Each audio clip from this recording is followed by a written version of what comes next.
بسم اللہ الرحمن الرحیم۔ السلام علیکم ناظرین، آج میں لے کر آیا ہوں ایک ایسا نسخہ یعنی مردانہ جراثیم میں کمی کا علاج، جس کے استعمال سے آپ کے جراثیم کی کمی پوری ہو جائے گی۔ تو آئیے چلتے ہیں نسخے کی جانب۔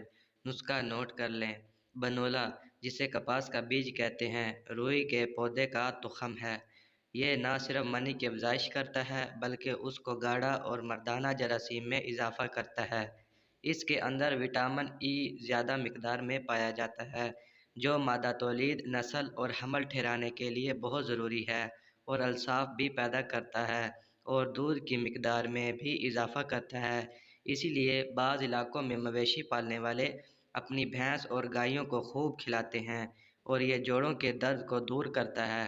سردی کے موسم میں اس کا ہریرا بنا کر بھی استعمال کیا جاتا ہے، جس کی ترکیب کچھ یوں ہے کہ 30 گرام بنولا پانی میں اس طرح ابالیں کہ ملائم ہو جائے، پھر اس کو پیس کر تھوڑا پانی یا دودھ میں ملا کر آٹا چھاننے والی چھلنی میں چھان لیں۔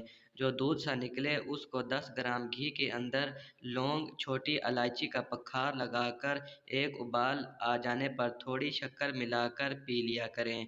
زیادہ مقدار میں بنولا ابال کر اس کا دودھ نکال کر تھوڑا چاول ملا کر کھیر بھی پکائی جاتی ہے۔ یہ نسخہ منی کی افزائش کرتا ہے، منی کو گاڑھا کرتا ہے اور مردانہ جراثیم میں بے پناہ اضافہ کرتا ہے۔ یہ تھی میری آج کی ویڈیو۔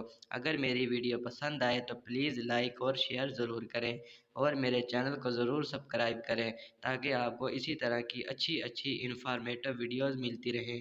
شکریہ۔